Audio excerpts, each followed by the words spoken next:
something that is of grave concern in our society. It's a season and a reason for everything. I'm going above and beyond, so I'm not going to go above and beyond. That's what we're talking about now. No. You know right from wrong. You know how you felt. You caused that on someone.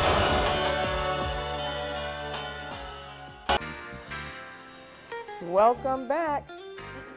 Welcome back to Real Women, Real Issues. As I promised prior to the break, we were going to have three very lovely, very intelligent, highly successful, charming women with us to discuss our topic, Focused and Single. And as promised, we have to my left, Salima Holker, and Wanda Turner is right beside her. And to my right is Dr. LaTanya Hammonds Odie. Now, there is so much to say. I could never get, it would take the rest of the show for me to say everything about these ladies. So I'm going to tell you a little bit of something about each one of them.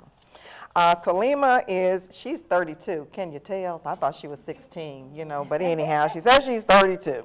Multiracial female. She was born in Jamaica, West Indies, and raised in New York City. Girl, been there, love Jamaica, love New York. But anyhow, she graduated with her bachelor in social work from the College of Staten Island in 2003.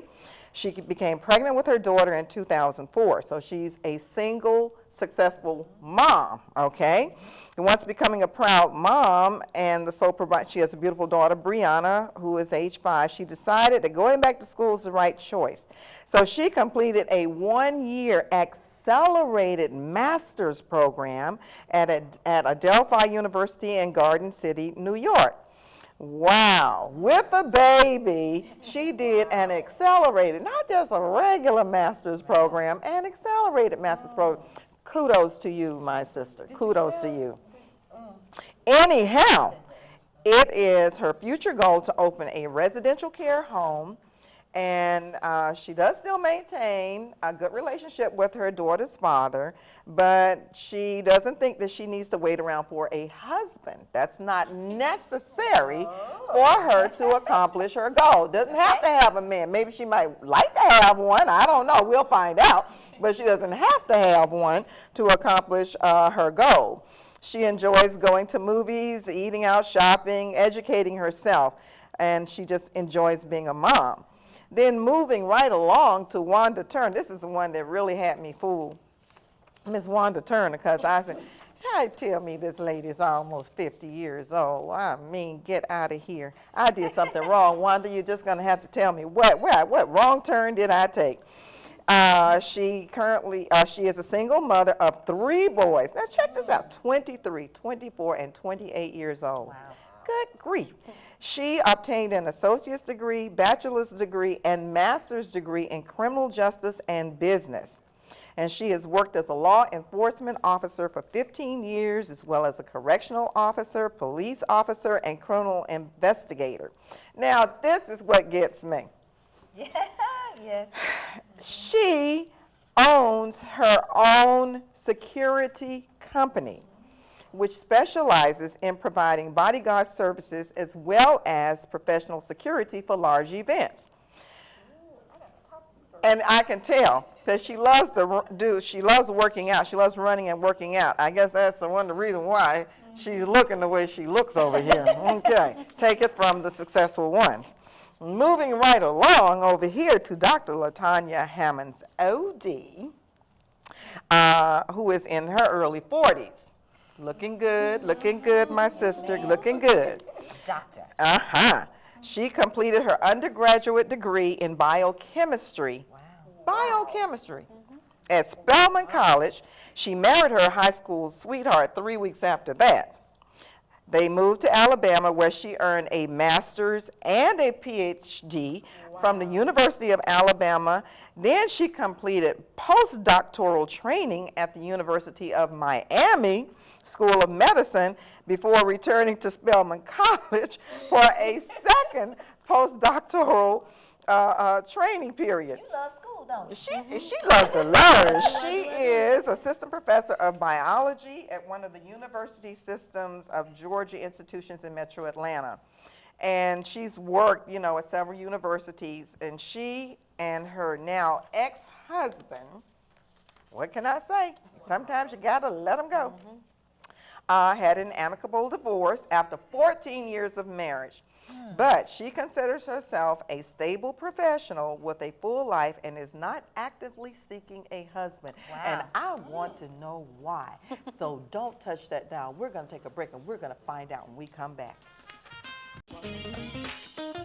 Well, welcome back to our show for today, Focused and Single. Prior to the break, we have with us again Salima Holker, Wanda Turner, and Dr. Odie. Well, prior to the break, I said I have a question for Dr. Odie because she said that she considers herself a stable professional with a full life and is not actively seeking a husband. And I said, I want to hear about that. So does that mean that you're not actively seeking a husband, but you would still would date or not mind having a husband? Yeah, if the right person came along, of course. But I'm also pretty oblivious to guys sometimes. What? So, but part of that is because I was married for 14 years, right? And you know, you have to behave a certain way when you're married. So, and even before I was married, it's my high school sweetheart. So we were together for a couple of years in high school and 4 years of college, right? So in total, that's about 16 years of me talking to guys, relating with them, but not ignoring all the other cues because I was married. So it's a habit that I kind of got into. And my parents are not happy about it at all. My mother wants a granddaughter, but I have a brother. So you say there's still hope out there, just not. Keep hope alive. He'd probably have to beat me upside the head in order to make me realize I'm oblivious. Oh, okay. Really? Yeah. But it almost sounds as if it's by choice.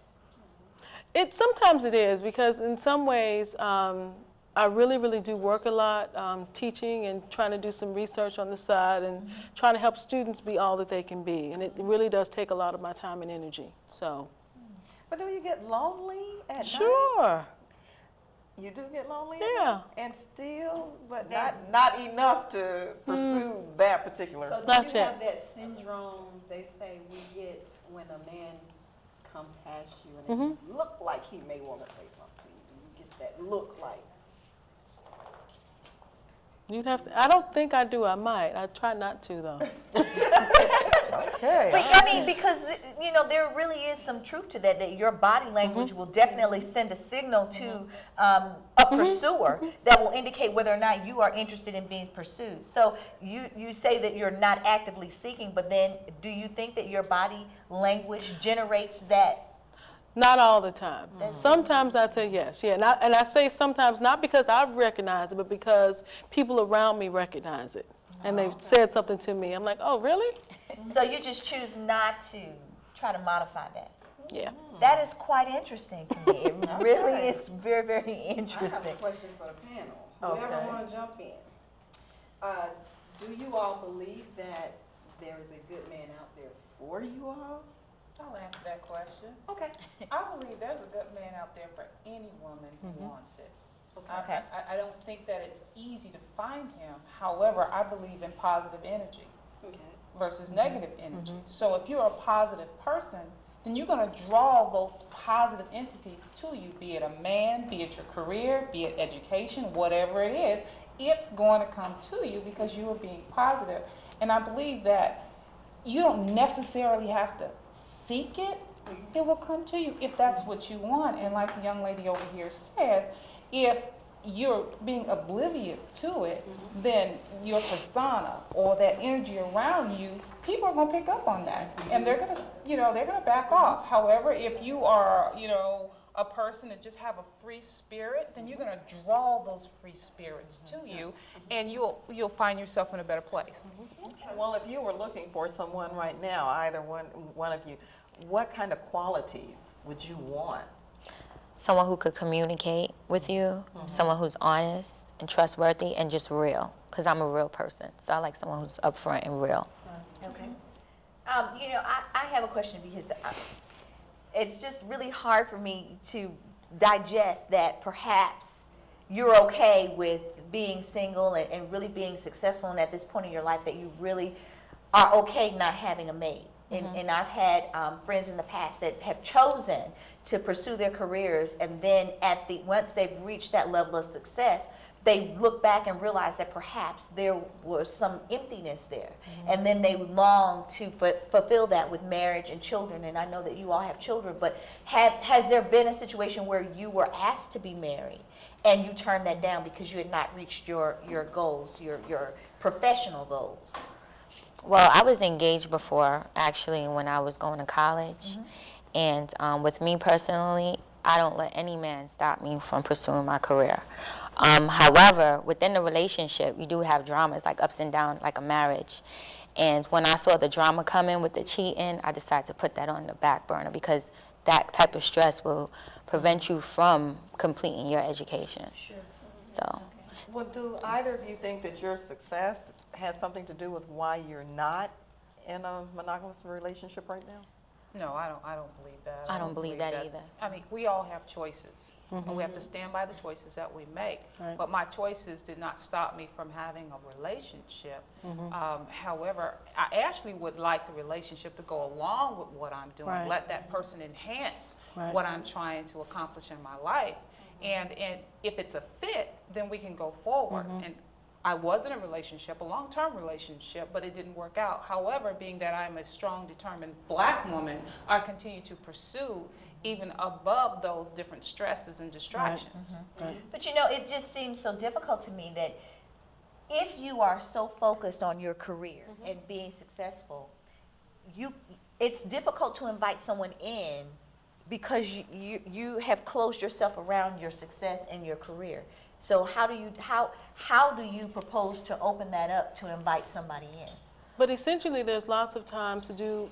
My father always says that there's plenty of time to do whatever you decide you want to do. Right. Right? So you make decisions and choices about, you know, today I'm going to focus on X, Y, and Z, and tomorrow some other things. Right? And you just balance it all out. So I did a good job for a while. Well, that's what I was going to say. It's balance. Yes, because if you consume yourself and everything you're trying to do in life, then you're going to miss out on that part that could actually make you happy. Sure. You need that space in your life where you can breathe, you know, and just be you. Okay, now you ladies are all successful, educated. Would you enter into a relationship with a gentleman who has less education and makes less money than you do? I sure would. Oh, tell me about it, my sister. Tell me. Well, because you know what? Money to me does not dictate who that person is. It goes a little bit deeper than that. And that person has to be a fit for me. That person does not necessarily have to be a rich man. I mean, if he happened to be, I'm happy. But if he's not, that doesn't determine whether or not I want to date you. I have to come back. Okay, well, we're going to have to stick a pin, take a break, and we'll be right back. So just...